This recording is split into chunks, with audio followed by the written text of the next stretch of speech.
За 8 дугаар бүлэг дээр бүгдээр очицгаая. 8 бодвол яг нөгөө түрүүний бидний яриадсан нөгөө жижиг хулгай энэ төр орж ирсэн. Одоо өөрөөр хэлбэл түрүү яриад нөгөө эрүүгийн хууль чинь хамгийн 17 он батлагдахтаа нөгөө одоо оноос ихэнх хэлчихсэн. Тэгээд хулгай хэрэглээд хохир шаарддаг байсан. Тэгэхээр 17 оны эрүүгийн хуулийн нэмэлтээрээ 20 мянган доод хэмжээ 6 сар болсон учраас 8 дугаар бүлэг дээр ингээд нөгөө буцаагаад өмчлөх эрхийг эсрэг зөрчил гэж байгаа. Тэрнээр нөгөө жижиг хулгай эдгэрийн үед яаж ирсэн. Захааны амьд тухай хууль заасан. Тэр үйлдэлүүдээ буцаагаад хийсэн. Бид энийг өөрчлөж захааны амьд тухай хууль 33/1 хөрөнгө завших ашигны шавьчлуулах зөрчил гэж нэрлэж ирсэн. За яг нь 8-1 бол өөрөө нөгөө газар өмчлөлттэй холбоотой хууль тогтоомж байгаа учраас энэ одоогийн Монгол Улсын иргэд газар өмчлөлттэй хуультай холбоотой зөрчлүүдийг төгсөн байгаа. Эндээс та бидний нэм түгээмэл хэрэглэх зөрчлүүд дээр харилцан ярилцъя гэж бодож байна. Өөрөөр хэлбэл энэ дээр ингээд 8-5 хүртэл яваад 8-6-аас нөгөө хулгайч авчихж байгаа. Хулгай. Түрүү ганц тулгарч багш таагуулсан баг 5 дугаар бүлэг чи өөрөө зөв бусаар бие авч явах гэж хэлж байгаа. 8 дугаар бүлэг нь одоо нэг өмчлөх эрхээ эсрэг учраас тэр үйлдэлүүдийг энэ бүлэгт орж ирсэн шүү. Хулгай 8-7 хоног таасан авч хөрөнгө завших. Тэгээд эд хөрөнгө устгах. Энэ гуруулаа эрүүгийн үедээ гэмт хэрэг гэж байгаа шүү. Тухайн зүйл хэсгийнхаа доор 17 дугаар бүлэг эрүүгийн 17 дугаар бүлгийн доор тайлбартай. Яг гэмтэргийн бүртгэн шинжид бичээгүй. Эрүүгийн хуулийнхаа зүйл хэсгийнхаа доор тайлбар хийж баг буюу түүнээс дэш гэдэг байдлаар тайлбар хийж тэрнээс асуух. Тэгэхээр одоо бидний очиж заах аймаг бүрт бол энэ жижиг хулгай, жижиг хөрөнгө завших, эд хөрөнгө устгах гэдэг энэ үйлүүд баримтат бүгд хэлсэн шүү. Ингээд ердөө 8-6, 8-7, 8-8 гэх энэ гурван төвчлөөд 8 дугаар бүлэг дуусч байгаа. Урдных нь одоо газар өмчлөлттэй холбоотой, патенттэй холбоотой, патентын тухай хууль заасан төвчлүүдийг 8-1-ээс 4 хүртэл хэрэгжүүлсэн. Тэгээд 5-аас хойш хулгай. Тийм асуудал гарч ирж байгаа. Яг үүдэд маргааны асуудал зэрэгцээ. Хулгай хийж байгаа. За яваад авчих чинь бид нар зөрчлийн процессын үеэр шалгах юм уу? Эрүүгийн процессын үеэр шалгах юм уу? Маргаан бас яригдсан. Одоо өөрөөр хэлбэл чи 300 мянган гэж өөдөөс нь яах боломжгүй шүү. Тэ? Үүний гарууд болсон. Тэр гарууд нь 300 мянган төгрөг болгоч бүгд мэдэхгүй. Энэ тохиолдолд яах вэ гэдэг зүйлийг их асууж байгаа. Тэгэхээр эрүүгийн процессээр шалгаад явах болно. Тэгээд тэр нь хэрэг биш бол зөрчлийн хэрэг бүртгэл шийдвэрлэх байна. Тэгэхээр нэг хууль зөвлөлт болохоор ахаад зөрчлөө тоолоо. Шууд илэрхий байв зөрчлийн хэрэг бүртгэлтэй нэгээд одоо жижиг хулгай гэж одоо нэрлэлтэй. Хулгайлах зөрчил дээр одоо зөрчлийн хэрэг бүртгэлт нэгээд одоогоос 32 мянган төгрөг арилжлаа. Эндээ торох шийдэл байхгүй байна. Яг тэр хулгай хийсэн хүнийг торохоор ахиа хулгай хийгээд байна. Тэрийг төлөх юм. Ийм учраас баримтжилж байгаа. Одоо захианы хариуцлага тухай хуулийн юу вэ? 33/1 ашигны шавьчлуулах гэдэг. Ашигны шавьчлуулах хамгийн гол энэ гурыг хавцчихсан гэсэн тухай. Өөртний бидний хэрэгж байсан захианы. Энэ гурыг яг эрүүгийн үйлдэл байсан. Тэмүүлээрээ гэхдээ хөрлийн хэмжээтэйг оруулж ирж байгаа. Энэ дээр бол гол шинж нь та харж байна. Эрүүгийн хариуцлага хүлээх болгож байгаа. Эрүүгийн хариуцлага хүлээх бол гэдэг нь хүчтэй таахаас 13 бүлгээр заасан тэр тайлбарыг хийж байгаа. Тэр нь 300 мянган төгрөг. Ийм л яа.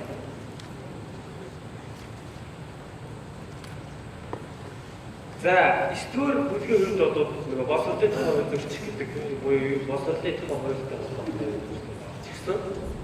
Энэ дээр та бүхэнд ингээд сэргээгээд товч мэдээлэл өгөх Тэр одоо нэг тусгаж уушаад би юутэй харилцаа үүсэж өгöd яах вэ? Бодгоор зүйлүүдээс юу яах вэ гэдэг. Тэгээ боловсролын тухай үед нэг сурвалжлагчид даан төлөвлөж байгаа энэ үйлдэл гэж тооцсон байсныг төсөлтөө үед дээр яг энэ тэмээлээр авч тавьсан. Одоо жишээлбэл энэ үед иштгэл зүйлийг хэлж гэж байгаа байхгүй. Тэгээ ингээ боловсролын тухай хууль дээр нь очихоор мөнгө төлөх ном бүтээгдэхүүн худалдаж авах хэрэглэнэ байсан.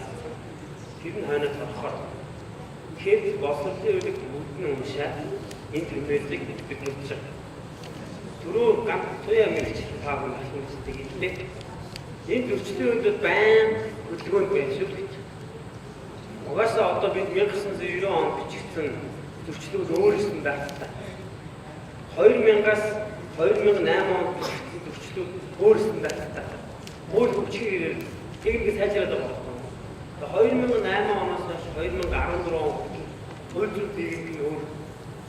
Ингээд бид 1992 оноос хойш 2017 онд өөр зөрчлийг бүртгэн өөр шинжтэй өөр үсэг ашигласан зөрчлүүд байна. Бид энийг өөрсдөө сайжруулж хөгжүүлэх ёстой.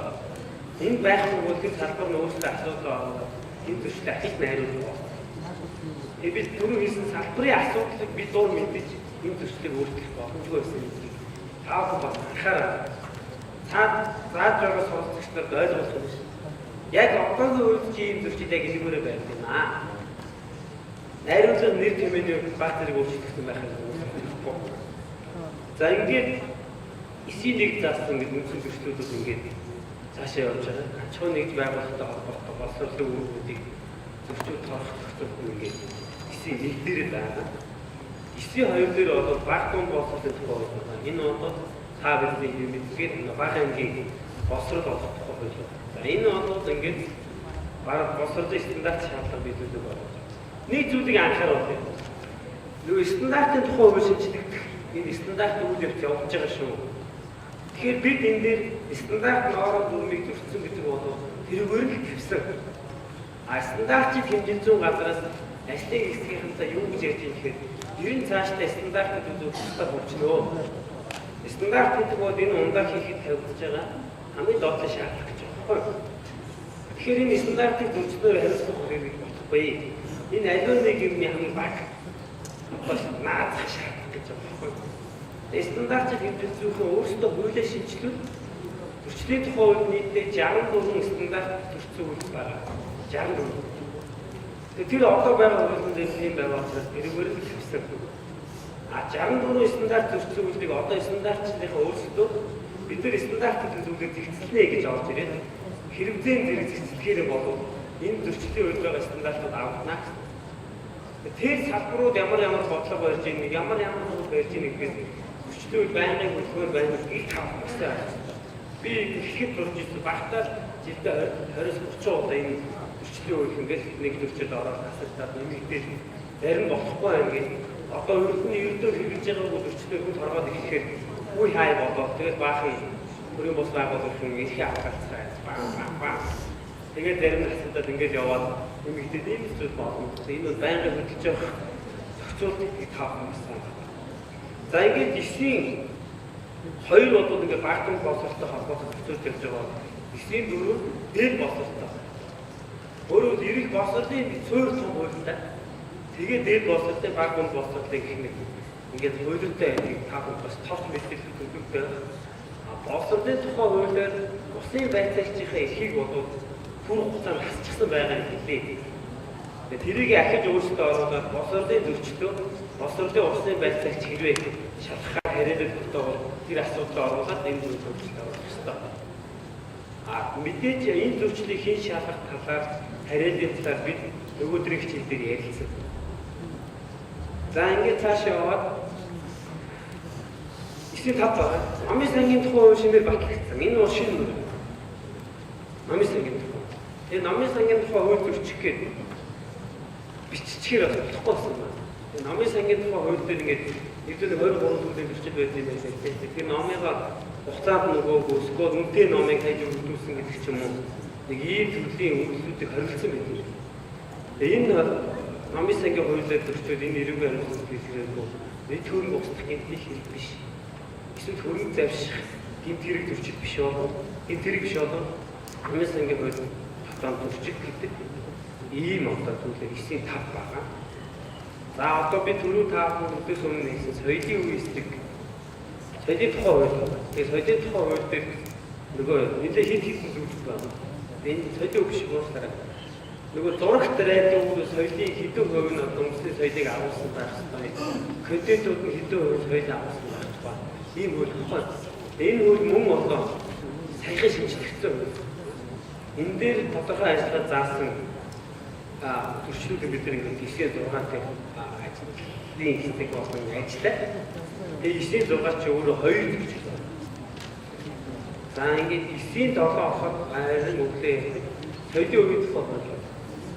Нөгөө 6 өнгөлт нь бол соёлын үеийн тухай тэмт хэлсэн. Харин тэрнээс доош 99 тавьсан соёлын үеийн тухай хууль заасан төрчлүүдийг бид нэр ингээд соёлын үеийн тухай хууль төрчих гэж тавьсан байна. За ийм маягаар ингээд соёлын үеийг зөрчих төрчил болоод үндсэндээ 7 12 төрлийн төрчил. Энэ дунд ингээд палетлоо соёлын бие дүү, бусуу, шинжлэх ухаанд хамаарах зөв дурсгалт газар гэдэг нөгөө нэг хэмжээнд дамжаад өрөөгөө төрчлүүдийг яах вэ? Гэх мэт тэрнээс доош хуулиудыг бүгд нь байгаа. За ингээд 9-8 ирээдүйн өв сангийн тухай хуулийг төрчих гэдэг юм байна. Мөн тэр үйл дээр байсан төрчлийг тавьсан. Энэ бол өөрөө мэдээж олон зүйл заах хөрөнгө оруулалтыг гаргаж байна. Их мэд төрчлүүд байна. За ингээд энэ төрчил дуусны дараа шинжлэх ухааны технологийн тухай хууль энэ дээр заасан төрчлүүдийг мөнгө тавьсан. За эндээс түгээмэл хэрэглэх хэдгээр төрлийн төрчил болов байна. Одоо ч гэсэн яг энэ тухай хууль тогтоомж өөрийг торгож шийдэх маш цөв. Ер нь бараг байх хэрэгтэй адилхан. Тэгээд бид одоо ийм төрчил байсан гэдэг сая харж байна тийм. За ингээд монгол хэлний тухай хууль сайхан байна. За энэ нэг монгол хэлний байгууллагын хаягийг монгол бичгээр бичиж шүү. Одоо танилцуулга эдрийг монгол бичгээр төрсний гэрчлэгийг монгол бичгээр бичих тухай нэг олон зүйл байна. Тэгэхээр нэг монгол хэлний тухай хууль шинээр батлагдсан учраас тэн дээр байгаа төрчлийг мөн энэ ирэмблээд тавьсан. Одоо өөрөөр хэлбэл цөөрөн газрын бодлогын хаягийг монгол бичгээр бичнэ гэж байна. Албан ёсны төрийн албан ёсны хэлээр бичин хажууд нь заавал ингэж байж шүү гэх мэт юм олон зүйл бий. За ингээд 9-р бүлэг дуусаад 10-р бүлэг. Энэ бол ирүүгүүлэн хасагдсан 36-ны сургуулийн хуучин бидний ярьжсэн аж ахуй хэрэг гэмтэргүүд байгаа. Мэдээж бол зарим зүйлүүд бас ирэмблэгдсэн. Зар сурталчилгааны үйлдэл байж байна. Энэ хуучин торгуулан гар байсан учраас одоо телевизэд хууль бус сурталчилгаа өгч байгаа хүмүүс торгуултаа мөнгө өгөхөөс гэж байгаа байхгүй. Энэ сурталчилгаа гаргаараа. Ихээр энэ мөнгөөр торгуулаа. Торгуулын мөнгөтэй хамт өгдөг. Архимахнээс бичлэг юм. Тэгэд санкцийн үед дахид нэмэгдсэн зүйлүүд бол хойд төлөвлөх нь нэмсэн санкцаар ингээд нэмээд энэ зүйлээр бол тавьсан байгаа. Тэгэхээр одоо нөгөө хэвлэл мэдээлэл байгуулах гэж байна. Бид тэрийг ахицын хийх гэж байна. Энд чи одоо байдлыг заах байхгүй. За ингээд зар сурталчилгаатай холбоотой нэлээд өргөн зохицуулт байгаа. Энэ зар сурталчилгааны хууль бол бүхэлдээ архитектур зохицуулах тухай хууль шиг тэр хууль бүхэлдээ яг зохицуулах. Тэр бүгдийг нь уншиж ирэх юм шаардлагатай. Хэрэглэгчийн хамгаалах тухай хууль буюу 12 дээрээс нь 13 заасан журмат хууль. Энэ болохоор нөгөө ямар хэмжээнд гэхээр нөгөө гэмтэрэг байхад хэрэг хууль дээр 18 дугаар бүлэг өөрөө зах зээлийн монопол байдлаар дамжуулах хууль зүйн. Тэгээд нөгөө монополтой жоо бусдыг хамруулж байгаа зах зээлээс шилж байгаа тэр хар аюултай үйлдэл гэмт хэрэг. Бусад тохиолдолд зөрчлийн хууль заасан хэрэглэгчийн эрхийг хэсэг хамгаалах хууль зөрчил, өрсөлдөөний тухай хууль зөрчил гэсэн хоёр зөрчлөөрөө шийдэгдээд явна. За ингээд авах юм. За энэс хойш ингээд явахаар ерөнхийдөө ингээд өрсөлдөөний тухай хууль одоо энэ файл 17 болж байна. За 17-оос хойш аж ахуй үйл ажиллагаа нууц талдах гэх юм байна. Энэний нөгөө market manipulation гэдэг гэмт үйл нь бол ерөнхий үйлдэл мөн 18 дугаар бүлэгдэр гэмтэрэг болоод тавьсан байгаа гэдгийг тав хүн бас нэг суралцах хэрэгтэй байх нь ш. Тэр нэг аж ахуй үйл ажиллагаа нууц дотоод мэдээллийг уруулж ашиглах гэдэг гэмтэрэг болоод. За ингээд аж ахуй нэгдэл нууцын тухай байгууллагын нууцын тухай хэлэх эцэг нь хөлтэй хөл байна. За ингээ 10 хөшөөний тухай хөл зөрчих гээ. Цаашаа энэ олон хөлтэй хөшөөний хөлүүд байгаа төслүүд байна. Компани хөл байна.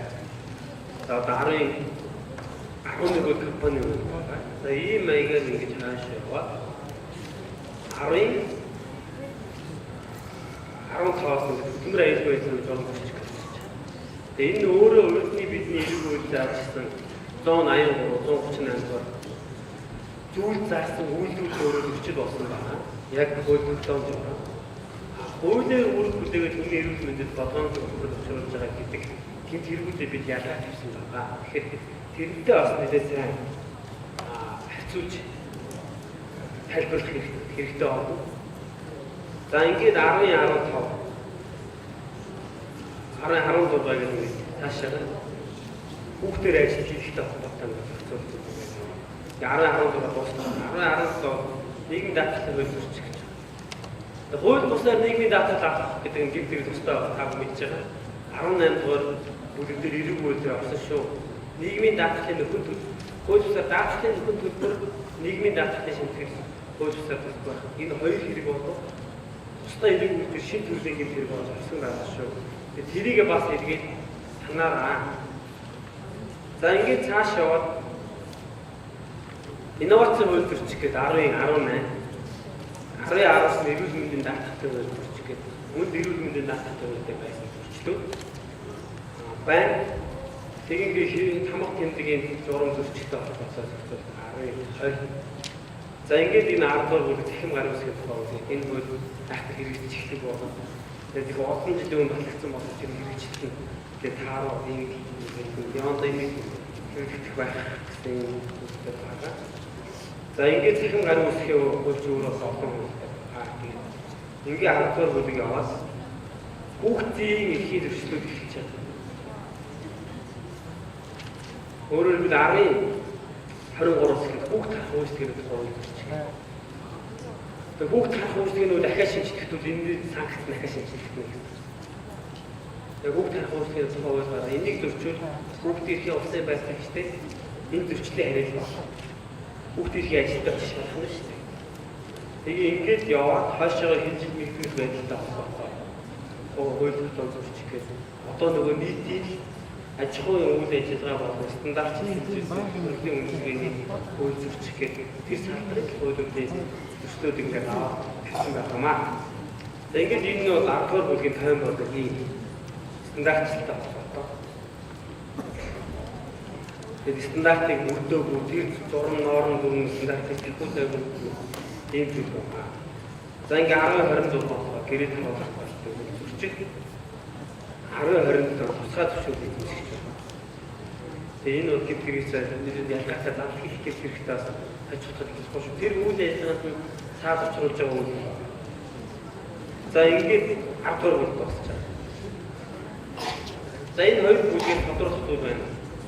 Яг өсвөрчлийн 8-4-өөс 8-5-аас 8-10 болж байна. Тэ 8-7 утгаах хөрөг завшгүй устгах гэдэг гэсэн 3 үйл хэрүүгийн хөлтэй адилхан үйл шаардлагатай шүү. Тодорхой асууж байгаа. Одоо бидэнд ингээд цаг дуусчихэ тэ. Одоо ингээд 14 дугаар бүлэг хүртэл би бас тавчхын таймлал хийх. Тэгээ 11 дугаар бүлэг бол өөрөө ингээд банк үнэт цаас агуу гай татвар авахтай холбоотой бүх хуулиуд байгаа төслүүдийг эмхэгдсэн байна. Ийм маягаар ингээд энэ төслүүдийг таавсан харуул одоо байгаа төслүүдийн ирэмбэл тавьсан ийм зүйлүүд байгаа. Айхтар нөгөө хууль дээр байсан төслүүдөө өөрчлөлөө нэр томьёо хууль зүйн дээгүүр баг дээрийг татвар одоо хийх гэсэн юм. Тийм зүйл байна. Тэрийг таавсан бас хараад Замын хөдөлгөөний аюулгүй байдлын эсрэг зөрчил бол нэлээд том байна. Тэгээ замын хөдөлгөөний аюулгүй байдлын эсрэг зөрчлийг авахдаа замын хөдөлгөөний аюулгүй байдал тээврийн хэрэгслийн ашиглалтын журмын эсрэг гэмтэл зөрчил гэдэг энэ 14 төр орсон. За эдгээр доош нэг дугаар хүмүүнийг байлгаараа яг нөгөө байр суурьцсан учраас тэгээ ингээд энэ бол одоо замын хөдөлгөөний аюулгүй байдлын тухай хууль заасан 56 зөрчлийг түүгээд зөрчилгээд тавьсан. Хорвоодын хэмжээг нэгжээрээ бодож үзээд хамгийн ойролцоо байж болох хуулбараар тавьсан. Төрийн арганы үйл ажиллагаа төрийн байгууллагын эсрэг зөрчилгээ ингээд хойшоогоо ингээд бүтээн ажил журмын зөрчилгээ хийчлээ. Ийм зөрчил байна. Бүлгийн иргэний хувьд бол тусгай ингэ бол эдгээрээс үүдэж байгаа. Таав эндээс заавал сүүлийн 11-ээс одоо 10-аас 9-с ч юм уу хойш заавал гэхгүй. Одоо энэ зөрчлийн тухай хуулийг тусгай ангиас асуух зүйл байна. Очиж зааштай тамны дарамтлал харуулсан. Очиж зааштай гэдэг. Яг энэ бол тэгээд нэг одоо байгаа тэгэл энэ бол уушаад хэрэглэхтэй тийм иргэний ангийн зөв үгүй яг боломжтой. Сайн асууж байгаа шүү. Бид процессын тухай бол 3 өдөр ярих гэдэг анхаарал. Шүүгч харилцаж шалах зөрчлүүд байна. Нөгөө баримтлах зөрчлүүд өөрөө шалах. Өөрөө нөгөө шийдвэр гаргах болно. Тэгээд зарим нэг шийдвэр гүйцэтгэх рүү орж байгаа зөрчлийн шийдвэр биелүүлэх ажиллагаа. Хөрх нөхөн бидрээс салбар хөрөх байна. Хэмжлэн зүйл. Энэ бидний авах биш шүү.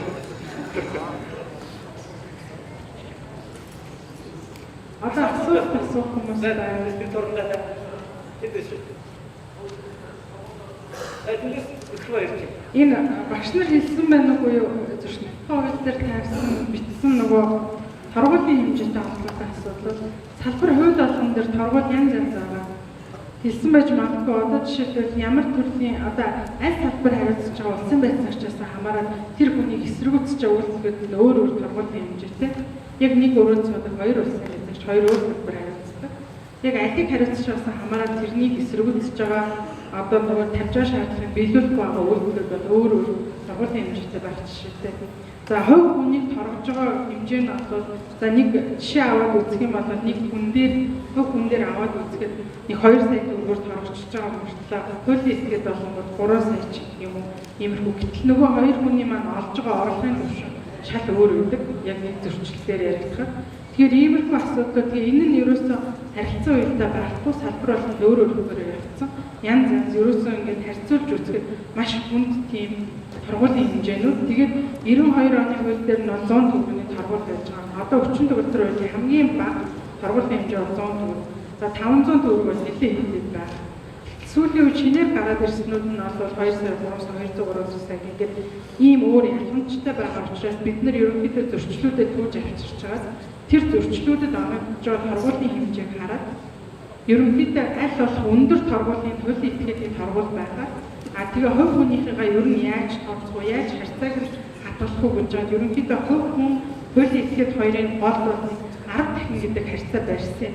Өөрөөр хэлбэл хүний нэг зөрчилд өртсөн хүний одоо 11 ч юм уу 10,000 төгрөгөөр торгож ивэл хуулийн этгээдийн 100,000-аар торгоно гэдэг иймэрхүү харьцаа барьсан байна. Тэгэхээр энэ торгуултай холбоотой асуудлуудаас танаас асууж магадгүй яагаад юм болчих вэ? Тэгэхээр ерөнхийдөө бүх зөрчлийн харьцааг барихад бол бид нар нэг юм бодлого барьсан байгаа шүү.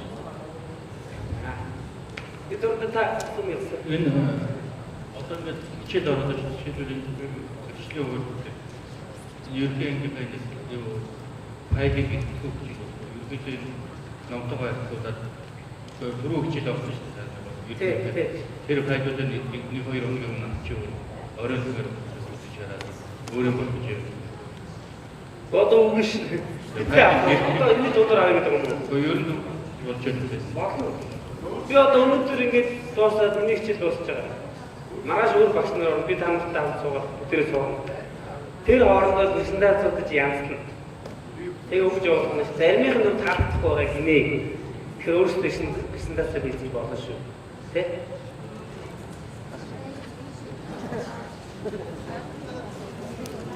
Өөр асуулт байна уу?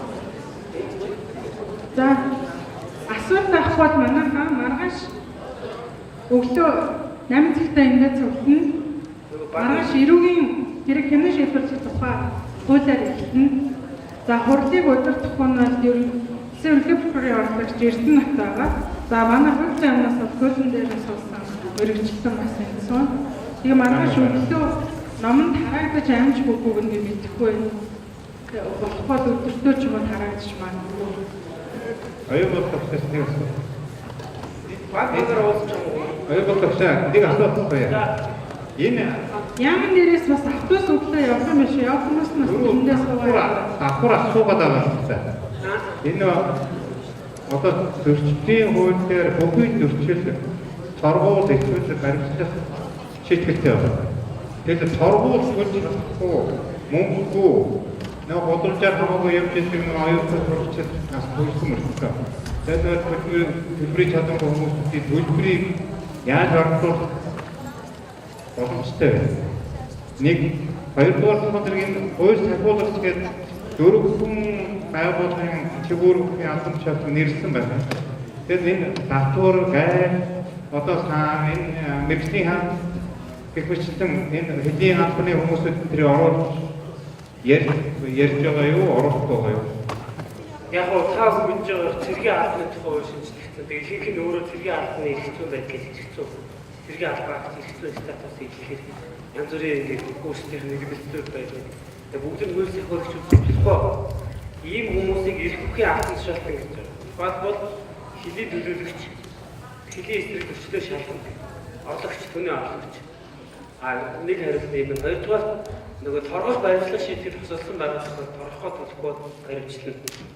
Гэхдээ баримтлах шийдвэрийг илүүж болохгүй тохиолдол байгаа. Энэ нөгөө хүүхдтэй жирэмсэн ингээд хоригдж байгаа тохиолдлуудад баримтлах шийдвэрийг илүүхгүй. Энэ тохиолдолд торгох шийдвэрийг нэг хоногоор нь өргөжүүлж болдог. Торгоно. Энэ нь бол 105,000 төгрөг болж байгаа. Хоёр жинхэнэ наав, гэхдээ нааваа баримтлаж болохгүй гэж байгаа нэг бидрээс бас яаж чадчих. Одоо ч гэсэн тэгээ торгуулаад төлөхгүй хүмүүсийг яаж чадахгүй байгаа шээ. Тэр тохиолдолд бүр тэр тодорхойлолтын аваад үржлийн хэрэгт хасаргаад тодорхой яг харьцуулт нь олох процессын үйл дээр бид ярилцах юм аа. Энэ дээр бол ямар тохиолдол сорих тухай байгаа. Төлбөрийн чадваргүй байгаа хүн торгуулыг хоёр дэлгэрийг нь аав гэж байгаа тохиолдол яах вэ? Тэр процесс нь хандсан асуулт.